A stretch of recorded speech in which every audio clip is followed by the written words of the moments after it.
Hey, everybody. Welcome back.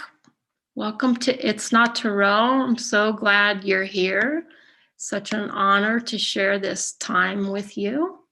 And we have an auspicious guest with us, which we'll get to in just a moment. But first, let's introduce the show.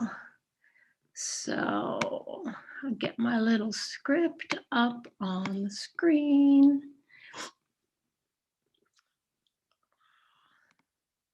No, that's not it. One moment, please. Here we go. So if you haven't met me before, I'm Ana Cortez, and you're listening to It's Not Tarot. No, it's not tarot. In fact, it's not any kind of oracle or card reading with playing cards you've probably ever seen before, unless, of course, you're talking about the playing card oracles. It's the code encoded into playing cards, finally decoded, just in time for the future. Today is September 9th, 2021, the 18th episode of It's Not Tarot. And the format of this show is we start off with a theme or a topic, then complete our time together with a live reading or live readings, getting advice from the oracles for you, and giving you the opportunity to see these amazing oracles in action. So make sure to subscribe to the YouTube channel and click the bell for notifications so you get notified when a live stream begins. And if you want all the information about all the live streams, go to anacortez.com/live, where you can also find out how to ask your personal questions live on the show. So our theme, our loose theme for today is, I guess, the oneness that we are all a part of, and that allows us to do all the magical things that we do in oracle work and in daily life.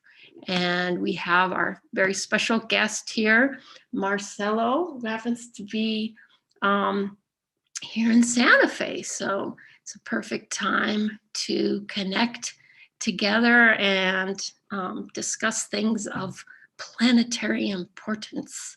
So yes, and of course we have Tonka the kitty cat here in residence, lending his energy. Yeah, his name is Tonka. Tonka, kitty of victory. Tonka means victory. And so let me close a couple windows. So, and an update for you guys, the new trading card packs numbers 8, 9, and 10 are imminently available. Not quite yet, as I'm still waiting for the shipments to arrive, but as soon as they do, they'll be available and in the Ana Cortez store. So if you guys have seen the previous interview with Marcelo, you know that he's a great resource for all kinds of spiritual topics, just a great wisdom keeper. And I sort of snagged Marcelo as he was coming off of the mountain, helping to participate in some very sacred American Indian rituals and rites, including vision questing and sweat lodges and smoke ceremonies, traditional Lakota style. And what else did you guys do up there? A lot of praying. That's basically the connection between us and the people out on the hill, as they say. They're praying for the people. That means for all of us, offering, thirst and hunger, because they go without food or water for 4 days and 4 nights. So our role in that ceremony was to support them by praying for them, giving them our strength. Every time we drink water, we think of them. Every time we eat, we think of them. And anything we experience in that, it's kind of putting it out there, making them a part of whatever's going through our own processes and the collective of the camp. So it was a beautiful experience. Yeah, that brought me here. Yeah, exactly. Traveled a long way. Yes, yes. I'm very fortunate to have the opportunity to come to Santa Fe and experience new ways of sharing and remembering what it's all about, what this journey is all about. And hopefully to take some of that into the bigger ceremony of life and Nice. apply it. Yeah. So you think of life as an extension of ceremony, like sacred ceremony, whether it be Lakota or. Yeah, I started receiving those messages from working with plant medicines, especially ayahuasca.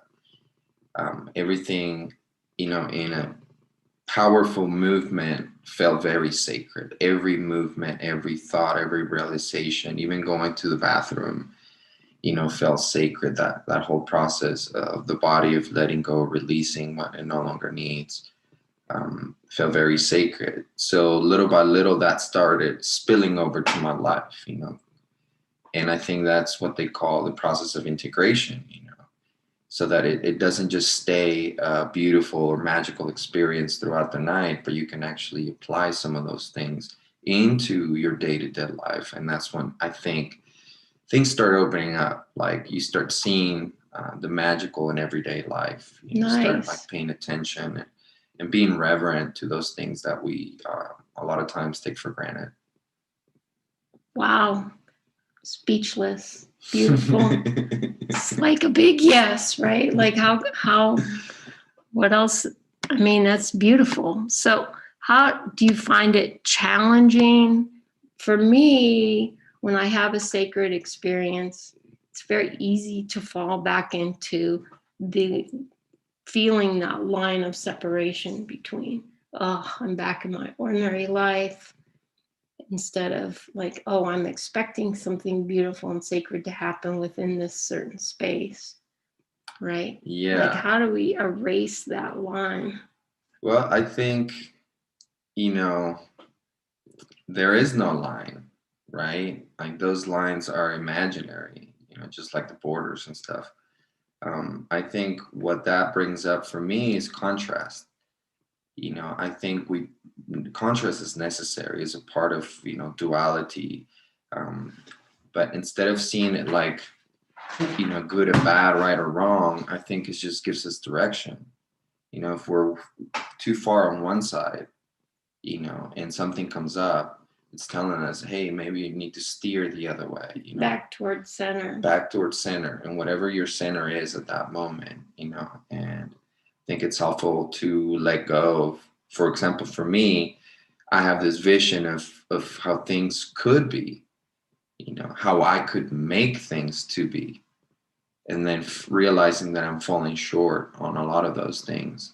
And that gets me into my mental, like, oh, well, what do I need to figure out to make this happen? Like what's wrong with my life instead of what's beautiful and coming to me in sacredness. Yes.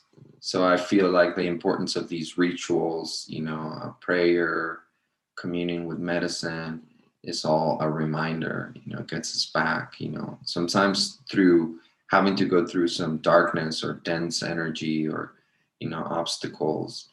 It's like what we're talking about yesterday and that beautiful impromptu reading, it's like we have everything within us, but we still have to go on this journey to really like embody it, to realize our potential. That's so beautiful. I love that. I love that part of our reading. So we were having a ceremonial, in kind of a very almost impromptu ceremonial space where Marcelo set up an altar and we did some mild dosages of some legal smoke things. And I just started spinning around with my deck in my hand. I was immediately drawn to my cards. right in that space. I just walked over and picked up my deck, and I started spinning in a circle and just throwing cards off the deck as I was spinning. And that was like a really cool spread.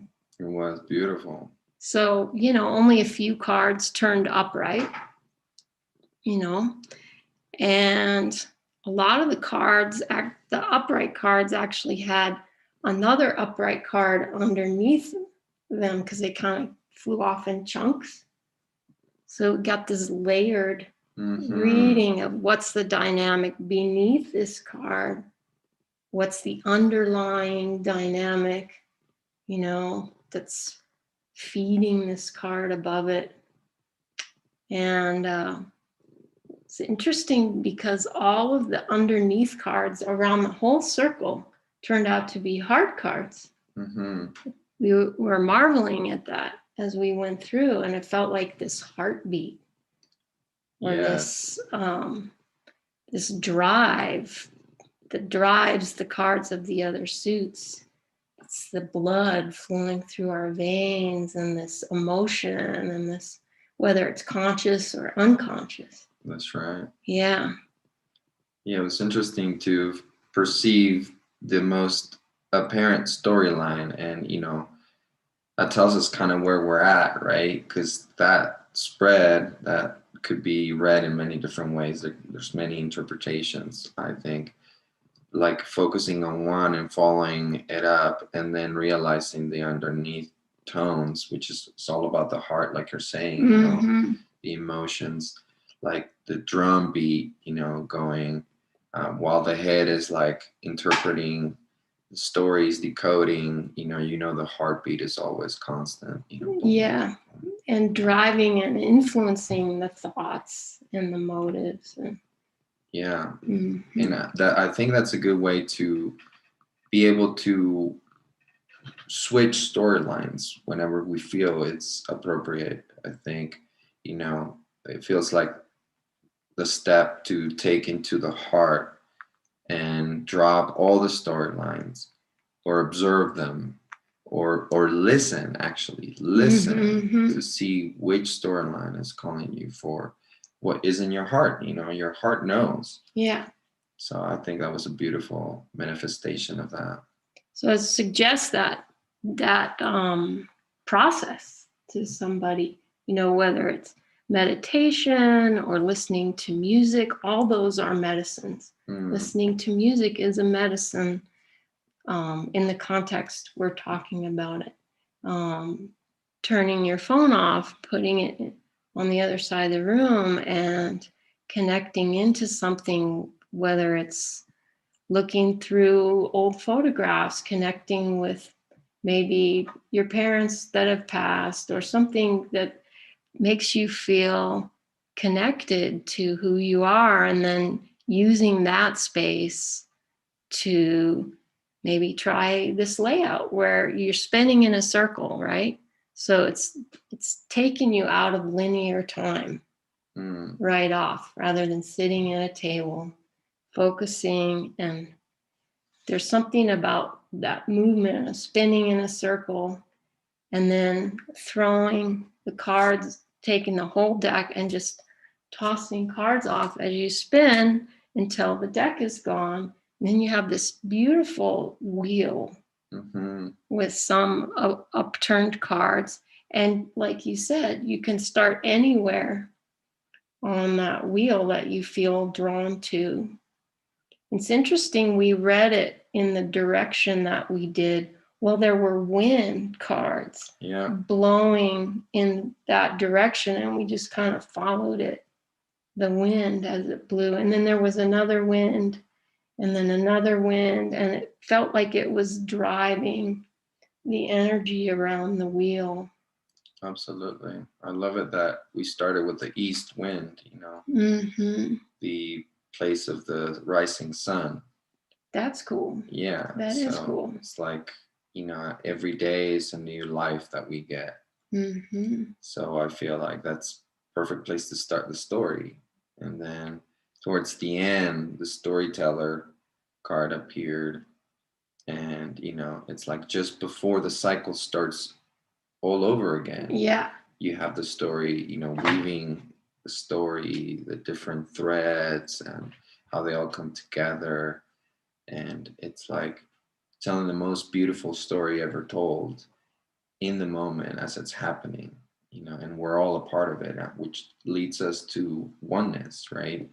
We're all characters in this beautiful story, and everything we put out there contributes to the story. So realizing that oneness allows us to choose a better storyline.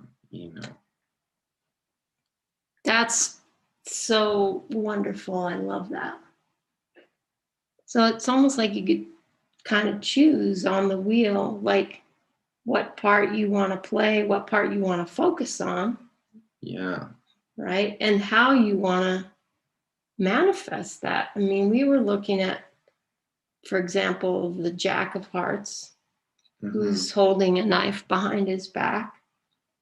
And we were playing with different ways of interpreting it that would feel more supportive, more sort of like just off the beaten path, not getting locked into one particular way of looking at those cards, but weaving them into a story. So I got a new interpretation for that part. Okay, all right. It came to me last night. Okay, cool. Before I fell asleep.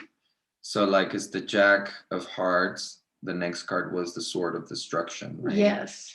And I think my original interpretation of that was to destroy all the desires. Oh, because then it led to the Fortress of Desire. Right. So this is the Alchemy edition, in case you guys were trying to place these. So, and then the connection between the Sword of Destruction, which had a snake on the handle, and then a snake going into the Fortress of Desire. So, instead of thinking it like only the purest desires have a place in this fortress, and that's why the sword, and he's kind of guarding, the fortress. Nice. Then what came to me last night is, what if the sword of destruction is to destroy the fortress? So the desires are not kept, locked in or guarded. What if, we just trust that desires, will fulfill themselves, that there is something more powerful than what we can think about them, like our judgment of is this a good desire? Should I pursue this desire? More like just trust it. It doesn't need to be protected. It can just be free. And that snake going into the fortress is probably going to set a bomb or something. I don't know. Or be waiting with. Right. So yeah. I like the fact that you don't have to get fixated on any storyline, and at the end of the day, they're all stories. So I believe in the power to choose that storyline which resonates with you the most. And realizing that oneness means that whatever I want for myself, I want for others, and vice versa. Right. So if I'm going through a difficult time, and this is something that I've shared with you about what I learned in the Vision Quest recently, is that when we pray for other people, it's like praying for ourselves, and that's a good way to getting out of this individual mindset of, oh, poor me, I need this in my life. There's other people that also need that, and that are not as fortunate as us, Right. So I think it's a great way of getting out of our own head, out of our own way, to pray for others, and, that could be the people that we are blaming for the state of the world, that we're blaming for these hardships that we're going through, whatever you want to call it. Of course, it's our first reaction is to blame, put it on someone else, say, look what this person is doing. Yeah, and that just perpetuates the division, the perceived division. The perceived division and your inability to impact the situation because the oneness and the recognition of the oneness is how we start to make transformation happen in the world. How we start to shift energy instead of saying, no, no, no, no, that can't be part of me. That's right. This person is acting completely free of anything that I have control over, or anything that is connected to me. We're all connected, and that's our power. So we don't want to push that away. So that is our power. Yeah. So to recognize that connection is a big step, but it's a step toward our own power. Yeah, and it takes courage because power can be scary. Power is scary. Look at the scary cards in this deck. I always say, if you're afraid of these cards, that's good. That's your own power. Don't fear those cards. Right. It's that you're perceiving your power as something fearful. That's right. Mm-hmm. After all, it's the same feel, the same essence. It's just the way we transmute it, the way we process it. Mm-hmm. So yeah, fear. I believe there's a purpose. There's a reason for the fear to be there, and it's like you're saying, it's showing us our power. So I think it's a disservice to push it away, or deny it, ignore it. It's let it rise up when it comes, and allow yourself to move through it. And I think that's another coming back to prayer. Whenever in ceremony, whenever a difficult moment comes in, a prayer, whether in verbal or movement, or even singing. That's some very, very useful tools to transmute whatever it is that's coming up that feels uncomfortable. Right. I like love songs that have very affirming lyrics. It's like, it feels so healing. And it's not a space that's separate from the difficulties that are going on in our life.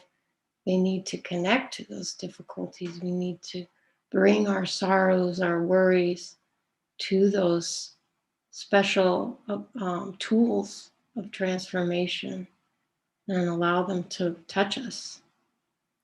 Yes, that's when we feel that connection more present.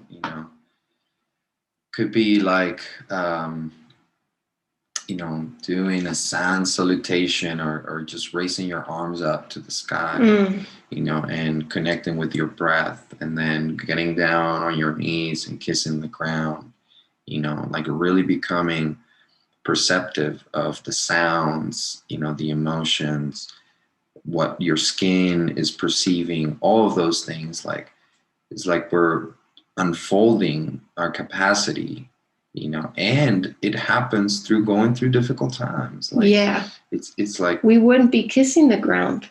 Right. Or raising our arms to the sky if we had been born in bliss and never, we came here to transmute energy and to heal energy and to learn about the beauty and in all of life, and to see how powerful we are. And like you were saying earlier, experimenting, exploring the one consciousness created all this different reflections of its light, its mind power, it's all the emotions that we can feel playing out with all these different characters, so it could learn and expand. That feels like the purpose of all this creation. And people keep mentioning the word love and love and love, and that feels like the one thing that unites it all, that keeps it all together, the glue. So yeah, it's very beautiful, and it's interesting, and it can be weird sometimes too, and playful, and humor, humor. Wow. laughing. Talk about a transmutation tool. Humor is a powerful one. We watched a funny movie the other night, and it did feel like medicine, you know? Yeah. Just the ability to forget your world for a little while and just laugh. Yes. That's powerful. To allow yourself that. Yeah. And that it doesn't have to be all about, serious learning or dedication, like Right. it's the balance that keeps you going. Otherwise, you can come to a place where you get burned out. Yeah. That's happened to me. Mm-hmm. Then I go too far the other way. I'm like, where am I? Yeah, it's all about learning to regulate that swing that's always wanting to happen to pull us into certain states of mind or states of being where we feel helpless or depressed or ecstatic the other way, Right. and then it's like I feel like sometimes there's a caution about letting yourself feel too happy because you feel like I might go the other way. Like I don't want to get too happy because it might get crushed, if I show this part of myself. Yeah, that's a good point. There's always that piece of, in the mind that says like, how far are you going to take this? So again, coming back to my practice and, not trying to get too caught up in it, either way, it's just, but yeah, something that keeps coming up is like finding the purpose or the meaning, of either one, like when you're swinging one way or the other, is like, that's the question that still pops in my head. And still working that one out. Yeah. Yeah, it's a powerful swing. It takes us into different parts of ourselves, and we can start to question everything about ourselves, but it's also the most amazing discovery process. Just, if you're going to swing one way, you're going to swing the other way. And it's kind of like allowing that and not getting too attached to any particular point along the journey. Even just like you look at the circle of cards, it's like it's moving. Yeah. It's going to keep moving. Absolutely. And there's layers and, all kinds of things that happen. Yeah. Like the cards were layered. And we felt like some of the cards maybe didn't even know, but like maybe they were hiding some of the other layers, or there were different relationships with the stacks of cards that they had to each other. So interesting. Very. Well, I want to go back to, I want to see if there's any questions here we need to address. So if you guys have any questions for Marcelo or myself, make sure to ask them. We're covering some broad territory, but there's no right or wrong questions. We can go on sidetracks. I love what you're talking about, being on the mountain before you came here to my house with the people who were vision questing. Because when you first told me you were coming to Santa Fe to support a vision quest, I'm like, what? Like, you're not doing the vision quest, but you're going to sit and drink for the people who are doing the vision quest? You're going to, like, I didn't realize that there would be like a counter team there was a whole team of people, everyone who was out doing the vision quest without food or water had like a little tether to the campsite, someone who was there that cared about them, knew them, and that they trusted to connect to, and that was an important integral part of being out there on the mountain. They weren't just out there on their own, but they had a living connection that was like a lifeline supporting them. Like, what an affirmation of oneness. And how weird to my thinking, like, and when I told Todd too, like, oh yeah, Marcelo's coming. Wait, he's gonna drink, he's gonna not do the vision quest, but he's coming all this way. He's coming all this way to sit on in the camp, you know? Yeah, well, we all receive the medicine of the ceremony. There's layers to that ceremony as well. You mentioned there's sweat lodges that we do. There's the fire that's burning constantly. I love that. That's one of the things that we keep attention to, always feeding the fire. That's like the heartbeat that we're saying. That's the center of the ceremony. So we're praying to the fire, we're telling stories, telling jokes, getting to know one another, and all that energy that's being exchanged and shared from the heart is felt by these people who are on the hill. And all 5 of them, when they came back, they acknowledged and appreciated our support. Even though from this side, this is my first experience being involved in something like that, it felt almost like, I don't know if what I'm doing is enough. Like my mind was like, I can't believe those guys are out there, starving, thirsty. Yeah. And again, that goes back to the mind, because they seemed more than fine when they came back. And yes, they went through struggles. They hit walls, and one of them called for support at one point.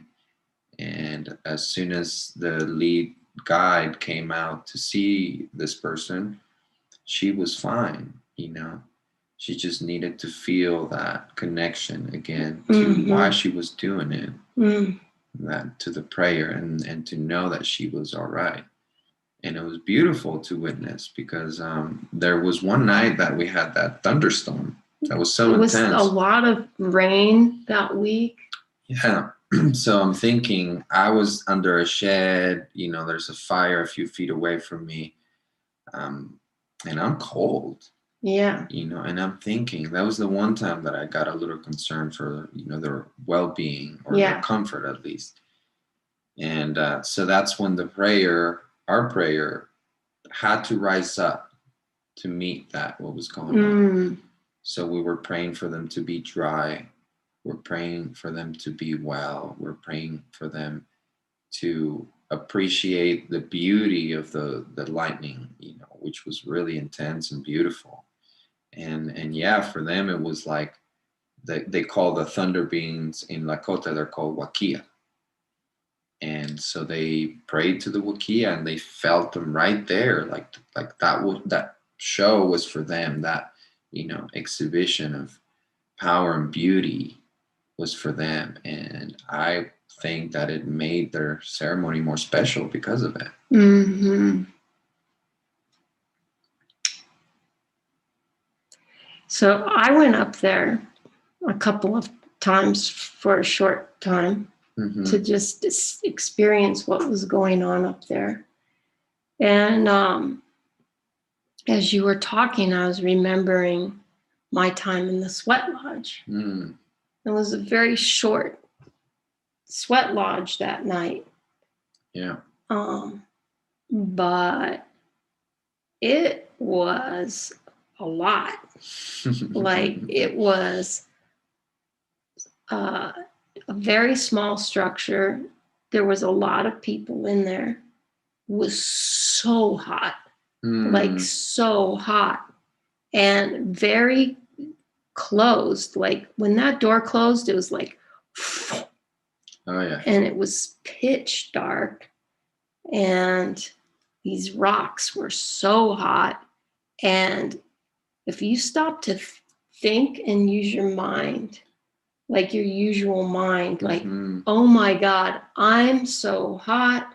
Oh my God, I'm not sure I can breathe.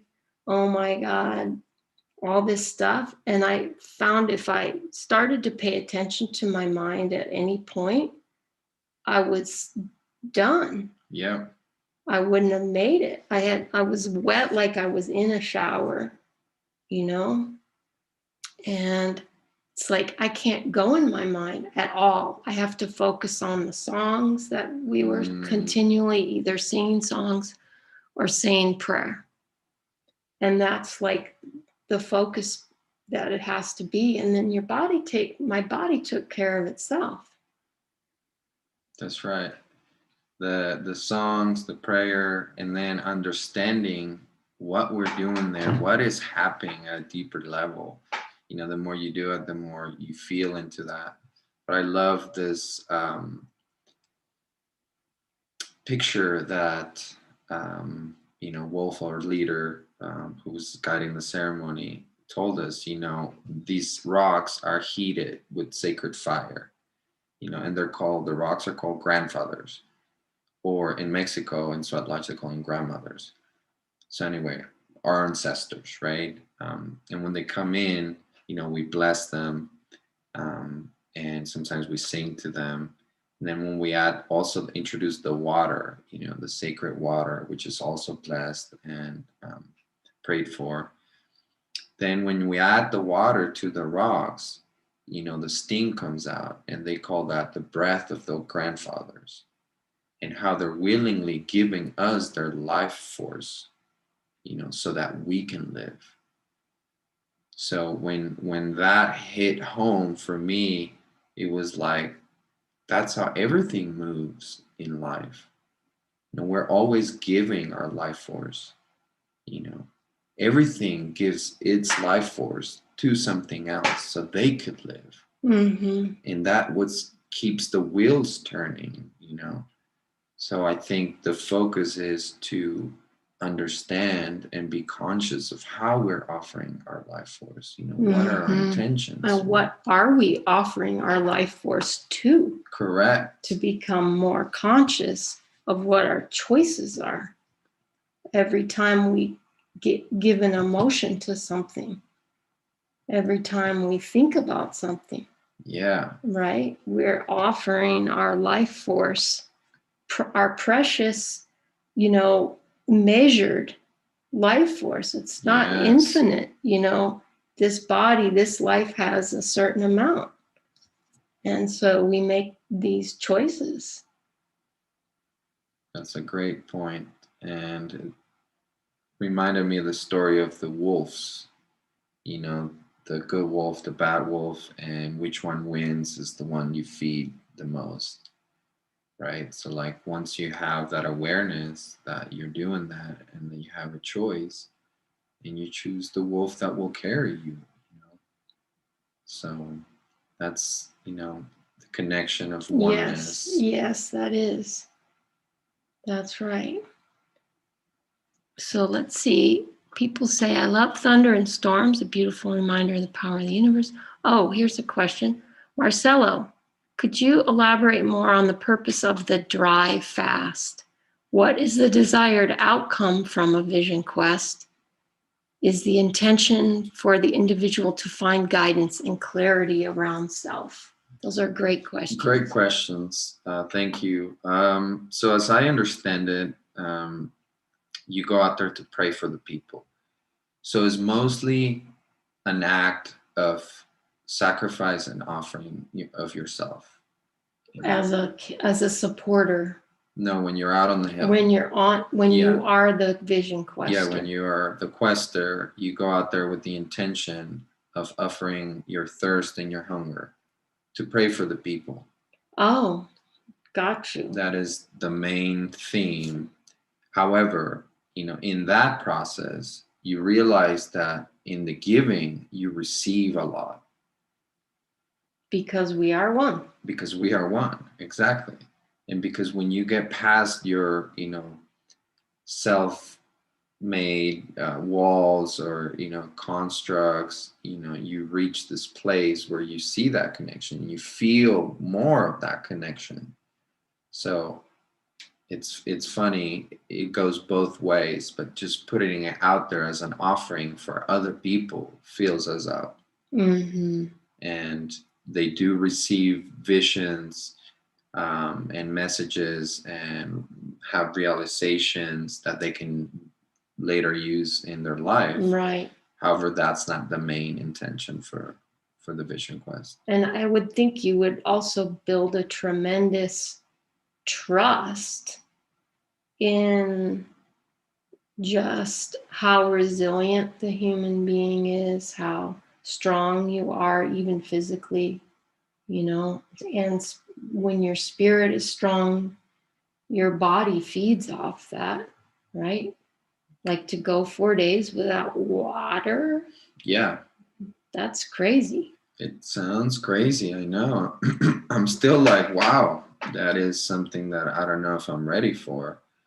And that's why coming to the Vision Quest as a supporter was such a blessing for me, to really see what transpires, what it's all about, without feeling like, oh my God, I'm putting myself through this. So again, the connection between the support camp and the questers became really important for them, because they know somebody's holding them.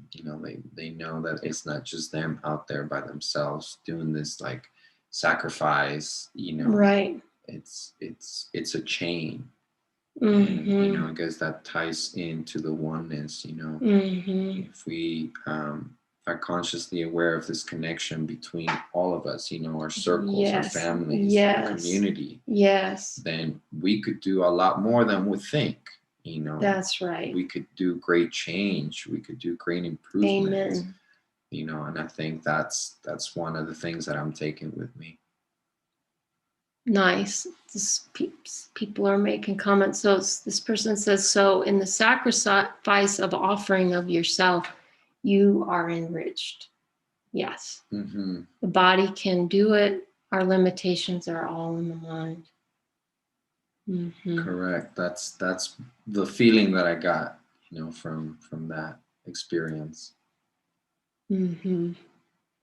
Yeah, and the mind starts saying something's not right. I can't do this. I'm not okay. And then the body follows. Yeah. The instructions. Yeah, the chain reaction. Mm-hmm. It goes both ways. Yeah, so our mind and our body are one, and our mind is not trained to take on these exceptional circumstances, right? Like we live in such comfort. Yeah. I think about people that lived a couple centuries ago, who were spending their daytime hours preparing to survive, or preparing for the night or the winter, or to feed themselves, and sometimes it was cabbage water again for dinner, Yeah. and those people, I think, probably had more of a connection to the strength that we have as human beings, and just how powerful the mind is. Yeah. And also more connection to their surroundings, their environment, and each other, because even if it's just cabbage water they're having for dinner, at least they're together. Mm-hmm. And, it's easier to appreciate that. For us, we kind of take a lot of things for granted. And we have, because our food sources, our water sources are readily available, we have all this time, this leisure time. And, I know very well from a personal experience that if I let myself fall into that hole, it gets me to an unpleasant and very restrictive mind space that it's hard to get out of. Mm-hmm. So, it's about finding activities that will nourish that connection.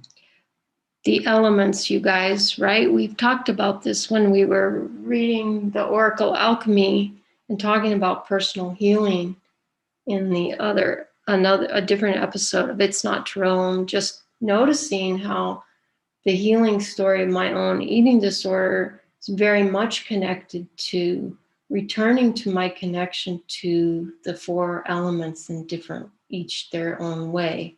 Yeah. And it was just like an observation I sort of loosely there in my mind, but it seems so sort of obvious and like it was the center of the healing process.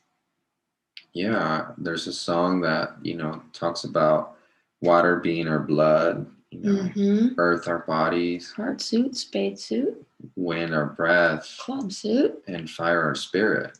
diamonds. Yeah, and then just the dynamics between those elements. When you combine one element with the other, what does it do? And all that.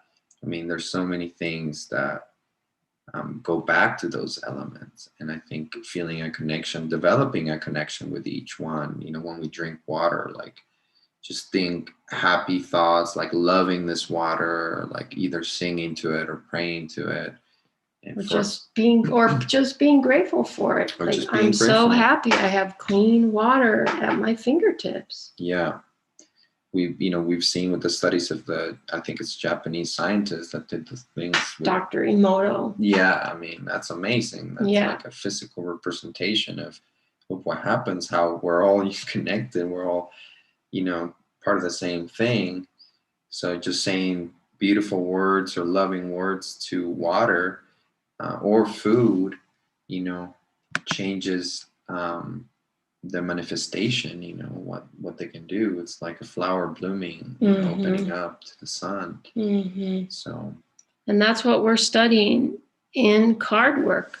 And that's what I think, and I've mentioned this before, the playing card oracle work in particular, why one of the powers that it has and one of the reason it speaks so strongly is because the elemental associations are built in so deeply they come through the imagery, they come through the readings and the meanings of the cards so strongly that I feel like that connects it to this universe of power and reality, like what's real and what are the forces behind our world,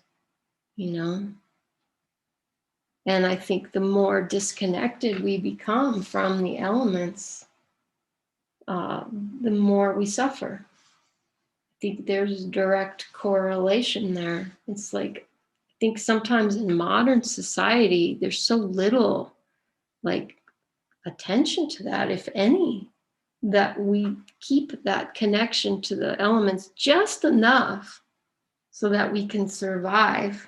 Yeah. And hence our suffering grows, And when we get into more simple living, usually is what it takes to reconnect to those elements, But you can do it in a more modern setting, but it has to be more conscious, more intentional. You have to get out and put your feet on the earth, not on a city sidewalk. That's right. And listening to the messages, perceiving, being open, and allowing everything that is there to just be. It's a homecoming, like we're talking in the reading too. And we're always home. However, sometimes we don't realize that we are. Right. And it's this practice that makes it clear. Oh, okay. I forgot. Yeah, no, I'm here. I'm always here. And I'm not alone. And I got these constant reminders around me. And the things that are coming into my life are the things that I know I need if I'm open to receiving them. And we are that for each other too. Like, it feels like we keep repeating the same messages around in different words, different contexts. The story, the original instructions are resonating. Yes. It's a recognition of our oneness. Yeah. Mm-hmm. We need to take care of what's around us. So let's see. This person says they've been holding their water with two hands and speaking love. Really I love nice. that. I love that. Yeah, like drink your water like this instead of out of a cup, right? right? Anything you do with two hands, I feel is like a devotion. Nice. It feels like you're paying reverence to it. It's not, it's not just one hand or one half. It's both, all of you right there. And connects directly to your heart. It's an extension out from your heart. Yeah. That's beautiful. Does anybody, we're getting really close to the end of an hour. This person says, such a beautiful session today. Thank you. It's come at a very relevant time for me. I've been dwelling on the power of my mind and being more careful about the manifestation of my world for good and bad. I think we're all can resonate with that. I was thinking a lot this morning about my world and my world beyond the walls of my house, and sort of just knowing that I impact my world. I impact what is beyond the walls of my house.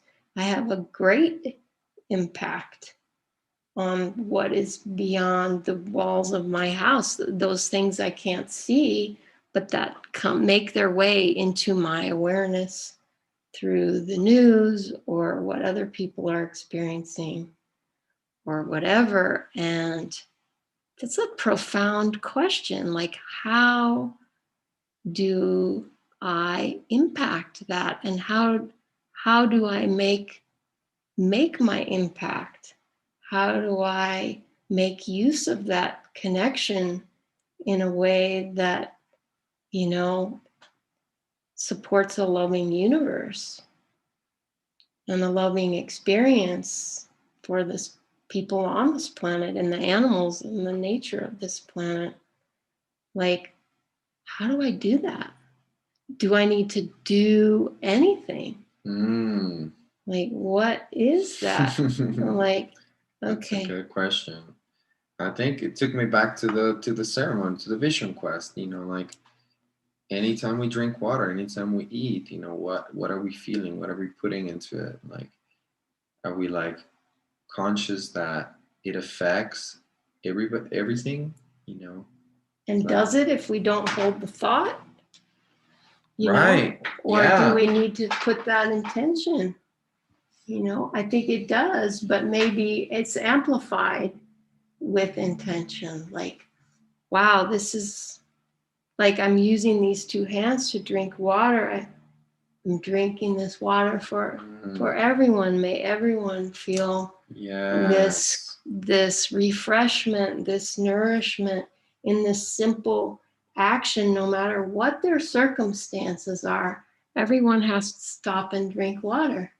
They have a moment where they can connect to that element. And in that, we connect to each other, right? That's right. Words are very powerful, and thoughts, carry words, so just paying attention to them and choosing what the best thing that feels, because, emotions are energy too.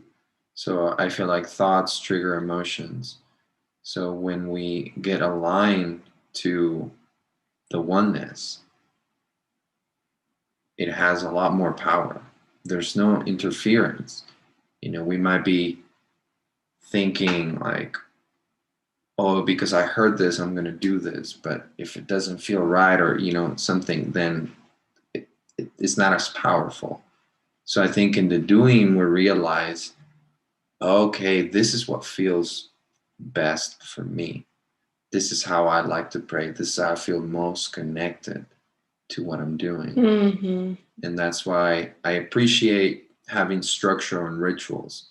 but I also believe in having the flexibility for any individual to do what feels right for them, you know, to find their own way to represent that connection, you know, that's all accepting of whatever form, you know. And sometimes there might be contrasts that come up, something that needs to be spoken about that, because when we do something a certain way, it might trigger somebody else. But if we know we're doing it from our heart, we don't have to feel guilty about it, but there is a responsibility to acknowledge, you know, if we feel there's something there, you know, sometimes we call it bad vibes, you know, Right. something that's left unspoken. And that's something that also Wolf has mentioned quite a few times. The words are powerful, spoken or unspoken. So if there's a space there that where words need to be unspoken, Unspoken. spoken because there's unspoken words that are Okay. creating this divide, Dynamic, yeah. then I feel like the best thing we could do is to bring it up, you know, and go to the source instead of creating another loop around by going to talking to somebody. Oh, I think there's some energy there between this person and I, Right. you know, then you're creating another loop, you're diverting that energy. You know, the best thing is to take it to the source, and maybe it could be an uncomfortable conversation, but it needs to be had, you know, it needs to be said. And most often than not, I feel like it's always like, oh, that wasn't so bad, you know, I was just making it a little worse, or I was going on a tangent where there wasn't. The mind was taking off with something.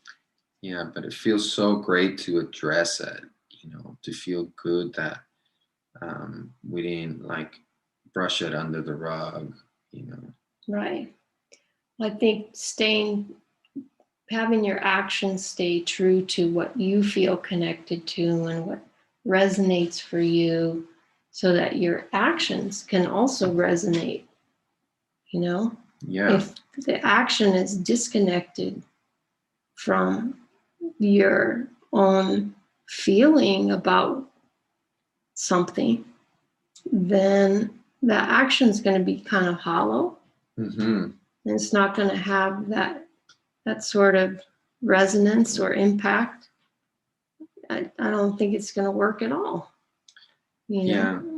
when it's in alignment, then you have like the support of spirit, and you have this whole chain that starts to link up, and things move, miracles happen, things, you know, you become an agent for something greater than yourself. I love that. Mm-hmm. I love that. There's also the phrase that came up was fake it until you make it, right? Which I had some um, doubts about when I first heard it. Fake it until you make it. It didn't sit right with me because for some reason, I was always thinking like, oh, authenticity should be the most important. But just seeing how things work, how there's different approaches, you know, inside out, top, bottom, you know, left, right, Yeah. you know, whatever's going to get you there, I say.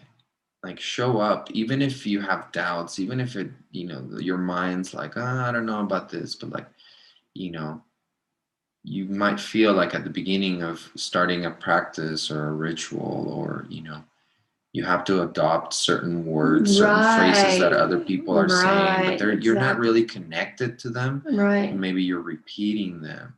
And it feels a lot like faking. But there's something that you want. There's a state you want to achieve or something. Yeah, and you're open to trying it before you discount it, before you just, you know, cross it out. Mm-hmm. You're like, I think it's that openness that helps us, because another thing is the loss of physics, momentum. You know, once it's easier for a body to stay in motion when it's already in motion. Mm-hmm. And the same goes for when a body is in, you know, in rest. it's harder. It takes a lot more energy to get it to move. Right. So I think anything that gets you in motion, Right. whether it's where you want to end up or not, because plans change along the way. But just with that intention that you're saying, get in that movement forward, even if it's not like, oh, this is not for me, but at least you're in motion. It's easier to steer a vehicle that's moving. Yeah, that's so true. I can think of different situations in my life where I needed to get out of a certain way of being, or I wanted a shift. And it's like, okay, what do people who have embodied that, what are the trappings? What are the things that sort of identify? I could try that and just see if it starts shifting energy, see how that feels. You know, there's all kinds of examples. Yeah. Yeah. Well, guys, it's time, but it has been a wonderful session. I hope you guys have enjoyed as much as I have, and I hope it stays with you. And I think this is one that you can watch again. Oh, thank you. Thank you. Thank you both so much. We're getting the thanks. Thank you, Zoom user. And thank you, everyone who's watching on YouTube. And you guys are awesome. Thank you for being there for me. I love creating this this ongoing energetic that we create just by meeting once a week. And I love you guys. Have a great week, and I'll see you next week. Peace out.